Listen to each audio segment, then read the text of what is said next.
Hello, welcome back. It is week 171 on Out on the Line podcast. I'm Jeff with my co-host Alex. As always, Alex, how we doing this week?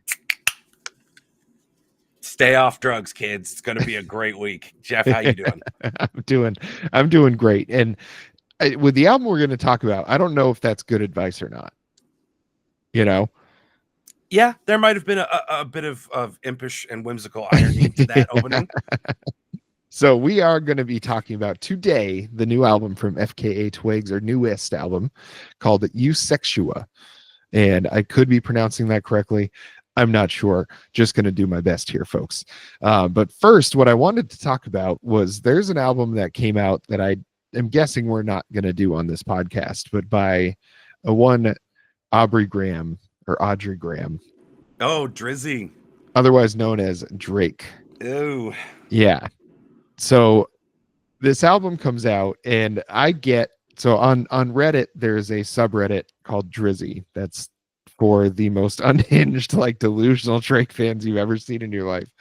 And I'm telling you, for the pure entertainment, I think you would love it. You would love it. So just go to if you're on Reddit, go to the Drizzy subreddit. You'll get banned if you say anything against him at all in the comments, like, even if it's marginal, like, they'll pop you real quick in there. They got some very active mods in that subreddit, but it is hysterically delusional in that subreddit about, like, the moves he's making behind the scenes, that he's ultimately going to end up winning this battle. It's like, well, we just saw Kendrick win 5 Grammys and do the Super Bowl halftime show with the song that basically put you in the grave for a year. Like, I don't know if there's any coming back here. No, I think the battle's over, and it's been over for quite some time. I just think it's kind of wild that a dead guy can release a brand new album of music, because what do you do? What do you do? You're creatively bankrupt, and you could say, like, well, that's debatable. I personally don't think it is. You're creatively bankrupt. Everybody hates you except for weirdos, for like unhinged weirdos on Reddit. And you died a public death. What are you supposed to do? Where's he supposed to go from here? I don't see how you dig your way out of that grave. Yeah, and as somebody that, I feel like I will get, if there's a huge album release, like, I'm going to see it all over my social media feeds, just from the accounts that I follow and everything like that. And I've really seen nothing. Like, what I've found out about this album is what I've gone and, like, searched out myself about how it's being received, and, like, listened to a few songs and stuff. So it's like a very R&B type of album. So I think he intentionally skewed way away from trying to do any sort of, like, really dedicated, like, kind of rap lyrical sort of music with this one, because I think he knows in his head it's over. And I think his fans are just, the last horse is still out there, maybe only about halfway around the track right now. Again, just go get a job managing a Baskin Robbins. You could get that job. Just go do that instead. I don't, whatever. Good luck to him. Yeah, good luck and take care. Good luck, babe. Yeah. Well, what do you say we talk a little bit about this, or maybe a lot of it, we'll see how you feel, about the FKA Twigs album, Eusexua. So what was your experience with FKA Twigs before this? Minimal. In fact, the Twigs that I had heard before this was heavily guitar influenced, because Rick Beato, who I'm feuding with because he's shit on Yacht Rock, fucker. Wow, that's terrible. No. Who's this? Let me. What's the website, so I just know never to go there? It's called www.fuckoff.com. Okay, that's what I thought. Get out of my fucking face.org. No, but he was talking about. You would think a guy with the last name Beato, and I'm sure he's, like, serious about it being pronounced that way. You'd think he'd like something like Yacht Rock. Okay, not to go on a tangent, but he fundamentally misunderstands what the people who did the documentary, that's what kind of triggered him, was the Yacht Rock documentary on HBO. He completely misunderstands what the people who made the documentary were trying to do. He's like, you're making fun of serious musicians. It's like, No, they're profiling huge musicians like the Porcaros, and like you see this like Steely Dan, this interconnected network of Kenny Loggins and Michael McDonald and all these like fantastic musicians and producers and session musicians. It's highlighting all these people that Rick Beato's constantly bitching about, because he's like, I don't understand why all my videos get demonetized. These people should want us. The labels should want people like me to be talking about them and keeping their music alive. It's like, motherfucker, that's what people are doing with yacht rock. And there are dweebos who are making fun of it. But the guys that did the yacht rock doc are not one of them. So just lay off, Rick. Jesus, Well, Rick. Tell me how you really feel. Fuck me. Any hoozle. Well, it sounds like he made some good points. Because it's in short. I got a good point for him. It's a punji stick, and I'm coming at him with it. But back, and this was a while ago, he did a top 10 contemporary guitar performances of the year type thing. Mm-hmm. He's always doing little listicles like that. And that's where I heard Twigs, and which I think the FKA is like a weird thing to it that apparently you don't include every time. She's Twigs. She is an artiste. Yeah, the act is FKA Twigs, but she's Twigs. Yeah.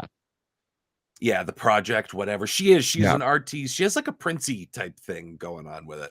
Yeah, and I will say there is a ton of like creativity, it felt like to me, throughout this album. And there was a lot of that, because I went through and I had basically zero like FKA Twigs experience before this. So went back and listened to a few of like, the top songs and everything. And it was not what I expected. I guess I was expecting more of like, like a Grimes type of thing, like a straight up kind of like more DJ oriented, kind of house music oriented type of thing. And what I found was much more of a like songwriter driven sort of endeavor. And then that can be embellished by those, somewhat kind of club elements and those like house elements and things like that you find kind of throughout the album. But there is still some of that lower stripped back kind of acoustic feel to this album. And I feel like I like when artists take themselves so seriously, but they are putting out serious work. Like that, when those things meet for me, I'm like, you can get away with taking yourself as seriously as you do, with distinguishing when you're FKA Twigs versus just Twigs.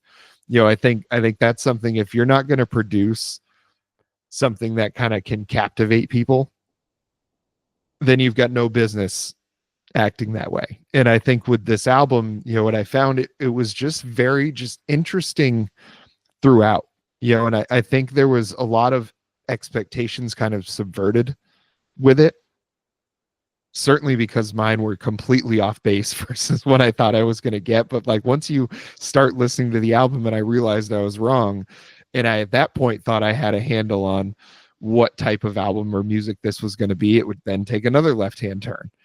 And so I think there was a lot of those moments throughout the album where it really just did a great job keeping you engaged. And I think there's a lot of points where felt very like ethereal, and like, maybe I'm not supposed to fully understand this. It's just some very stream of consciousness type of stuff going on here. Just kind of like, these things need to get out, and she's just the vessel right now. And then there were some also like very kind of poignant moments in this where it was very intentional, the message that was being delivered.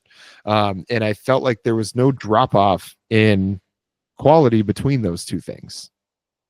So for me, this was a case of pretty much, potentially hot take coming in, but pretty much everything but the music was interesting about it. And I mean sincerely, the other elements were interesting, like the influences that were going into it. This whole concept, again, I think it's really apt to compare her to Prince, because there's this like opulent, over the top, sexually charged kind of personality, and then channeled into this idea of Eusexua, Eusexua, however you pronounce it. I'm just going to call it Eusexua. Yeah. And if that's some Wisconsin ass flyover state pronunciation of it, so be it. But the idea, I told you I wanted to talk about the idea of it because I thought that it was like a very worthy thing to write about and done in an interesting way. It's just when you get down to song and like it's unfortunately this genre for me is always hard. I had a hard time with Brat or Brat as I like to call it. Mhm. I had a hard time with it, not because it wasn't good. It's just there's something. I tried to use Brat and this album to figure out like why when everything else around it is so interesting, do I have a hard time connecting with like club music, dance music, Mhm. techno, electronica, house? Like, why do I have such a hard time? So, like, to give Twigs flowers first, this idea of Eusexua, it's for the girls who find their true selves under a hard metal silver stiletto on the damp rave floor. It's the feeling of, I'm that bitch. Eusexua is a practice. Eusexua is a state of being. Eusexua is the pinnacle of human experience. And if that's not something that Prince Rogers Nelson would say, you tell me what is. Yeah. That that was like when he did Art Official Age. Yeah. That was that was very much this was the parody of that. I think when that explanation of kind of what it is. So I can understand. I think what it is, and I might be off base here, but I think because we were just talking about yacht rock. I think you tend to appreciate a very like smooth version of music, whether it's like specifically smooth music or otherwise. Like you listen to Jordy Griep and it can be very jarring and everything, but it's very smooth in its transitions. Like it's very smooth and very polished all the way through. And I think with stuff like Charlie XCX and some of the stuff on this album, I think it's meant to feel like almost unfinished and like a little bit dirty and abrasive.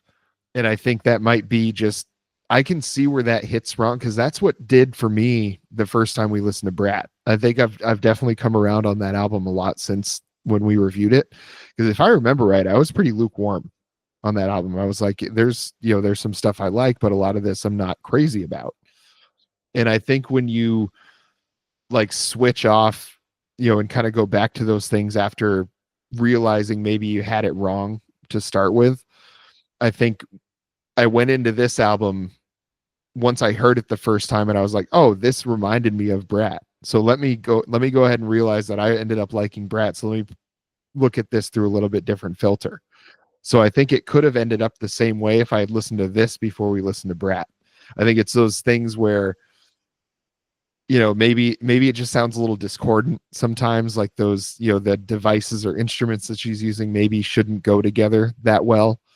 But I think overall there's some moments where it is kind of abrasive, and there's also these further extreme moments where you have that softer sort of acoustic vibe. So I think when you swing between those moments, if it's not something you really appreciated about Brat, it's probably not something you're going to appreciate a ton about this either. Well, and I think for me, it was the exact opposite experience when you're talking about like, oh, parts of it felt really raw. To me, this all felt like very polished, like a chrome trailer hitch, like Mhm. just like very polished, very well produced, very well mixed and mastered. Again, I always talk about like that's its own achievement. And the thing is, I love raw. Most of the stuff that I go for does have kind of that below the neck authenticity to it. Mhm. Um, but I also can really appreciate like highly polished studio perfectionism. It depends on the song, the artist, and the genre. Like, I don't want sloppy Steely Dan, but I also don't want like overly disciplined Jordy Griep. I don't lean too heavily one way or the other. It just depends. It just Mhm. totally depends on the act. And it's something that kind of baffles me about house, trance, techno, like overly Mhm. electronic music. There's something about me that too much of it takes place in the headspace above the neck.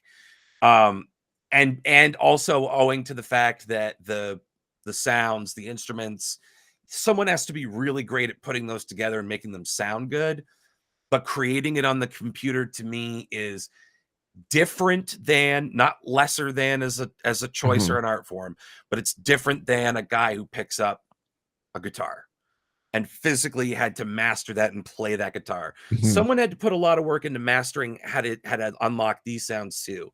So it's apples and oranges. It's just the apples are so delicious to me. Like, again, the ideas are great. The idea of the concept of Eusexua, that it's great. There's another definition from one of the producers, I believe, that moment of nothingness just before a big surge of inspiration or creativity or passion. I describe it as a moment before an orgasm. And that sounds like a big, wild, uncontrollable thing to me. And I just didn't. There was like too much control going on. I don't know. There's something. But that's the thing. They're saying it's the moment before, so they delivered on exactly what they said they were going to. Well, no, this is how you felt about it. The moment before is like writhing in your seat. Oh, like sex on a burning ship, like Vikings. And then there's the post-nut clarity of it all. And this felt more like post-nut clarity than it did the moment before, shooting the goose. To coin a phrase. I can almost guarantee you that we are the only podcast or review site or anything that's going to have that as part of the review. I'm not proud of it, but I'm not proud of it. Yeah, I think I do like, I never really have thought about much, maybe because I like electronic music quite a bit. I've never really thought of the distinction being that meaningful to me about the difference, on things, on whether they or how they get made. I think it just has always depended on the lyrics to me, or like the energy of the song. Like if it was there, it was there. It wouldn't matter how it was made. So it's just another perspective, I guess. If you're not someone that tends to be into a lot of the house and trance music, I think there is still some stuff on this album that you're going to find that you could like, if you like the softer acoustic sort of ballads, like there's some of that stuff on here too. And I think there's a little bit of like punk influence on this too. So there's some other spots that people can come at this from. But I think there's a lot of it. If you're already not into like the house and techno, there's probably a good third to almost half of this album you can kind of chop right off the top. Well, and again, just to be clear, none of it is bad. Like I'll never call this bad because I don't get it. And not like conceptually, it's difficult to grasp. It's, again, I use the example of cilantro. It's just cilantro to me. There's just the little enzymes don't quite come together. I'm not qualified to speak on this kind of stuff, I guess. So, well, what are you going to rate it, Alex? I'm going to take a plea bargain on this one and say I can't answer that. I'm going to say use your best judgment. Is this an out on that line first? It's a first. It's an abstention. An abstention from the vote. That's crazy. Yeah. Well, let me tell you something about your little cilantro analogy. Is some people like it, some people don't.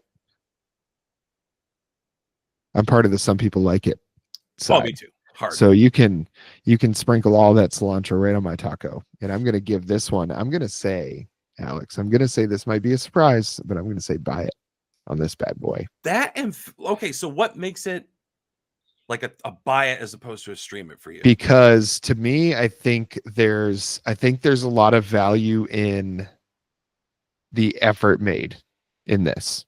I think if it's one of those things where, I think, now having to put it into words, I can't, but it's to me, it just feels like this was a real like passion project. Like this was something that was, fully thought of, fully conceived, exactly how Twigs wanted to put it out. And, to me, I enjoyed basically top to bottom all the way through the album. Like all the spots that, I like techno and house music quite a bit. I don't think I really go out of my way to listen to it, but I never turn it off when it comes on. Like the Bruins goal song and like Sandstorm from the days of my youth, I've loved songs that just jam like that. Oh, So classic. I can always get down with some really good techno and house music. And I think with this, I don't know, it just feels like it's a very good artistic statement to me. And it's from somebody that, you know, from what I've seen, has a history of just kind of being off the beaten path. You know, I don't know if music talent wise or if record sales wise or popularity she's ever going to be at the level of Prince, but I do like the comparison because I think it's the same sort of realm. You know, it's that same sort of kind of creative realm that they're in. Maybe not, you can debate on how equal the successes are within that realm, but you know, to me, listening to this album, it really, it I was very engrossed like the whole way through, even from the first time listening to it. And that's the mark to me of something that I'm like, well, if it grabbed me and I was actively looking forward to listening to it by the third time, because even albums that I've reviewed very positively on the show, like listening to an album 3 times straight in a week is oftentimes, you know, you're not going to find that you love it that third time. You know, it's like you're going to really be kind of nitpicking because that's usually what you do. And on the third time through on this one, I was finding things that I liked even more than the second time I listened to it. So, you know, that's why to me, I was like, it was almost like a mathematical equation. Probably a lot of how she built this album in the first place was I was like, I kind of have to say it's a buy it. Okay. Well, I hate math, so um That's why but you no, didn't get it. I can't invalidate any of that because I have all the respect in the world for Twigs Mhm. as an artist. I have all the respect in the world for everyone that worked on this. Um it sounds great. It sounds great, and it's got really cool ideas baked into it, and I am enthusiastic about Twigs. I was enthusiastic about doing this episode because I went back and listened to the Mhm. old stuff. So for me, it's like all these interesting elements that unfortunately got put into a genre that just doesn't work for Hogan, brother. But I can't argue with your logic on that one. Well, the lucky thing for you is that seems like she hops around genres quite a bit. So maybe next time, champ. Good luck, babe. Well, where would they be able to find that other future promised review of FKA Twigs? Oh my God, who even knows at this point? You know, you kind of just got to keep your eyes on the skies and keep your eyes on the prize, which in this case is fulfillment, enlightenment, total consciousness. So you'll have that going for you, which is nice.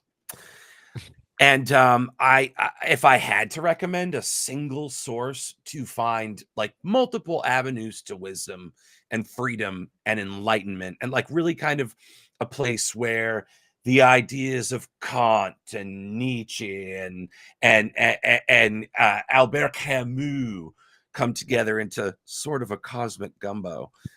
If you're looking for the bad boys of philosophical uh, uh, um, gentlemanly discussions about songs made by a 5-foot woman who uses whipped cream as a euphemism for orgasms. If it wasn't clear that I'm calling out Sabrina Carpenter there, I'm calling out Sabrina Carpenter there. And we did an episode about Sabrina Carpenter. Oh my God, look at that. You could see that episode.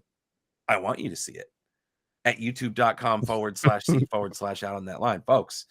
It ain't that hard. Subscribe, turn notifications on, make sure you like the video. And for God's sake, whatever you do, you got to stop by and leave a comment. You're getting pretty good at it, and we want this to continue. So youtube.com/C/out on that line. Folks, this has been your moment of Zen. That was really well done. I, I want you to see it part. I want you to see it. It's fantastic. Well, until next time.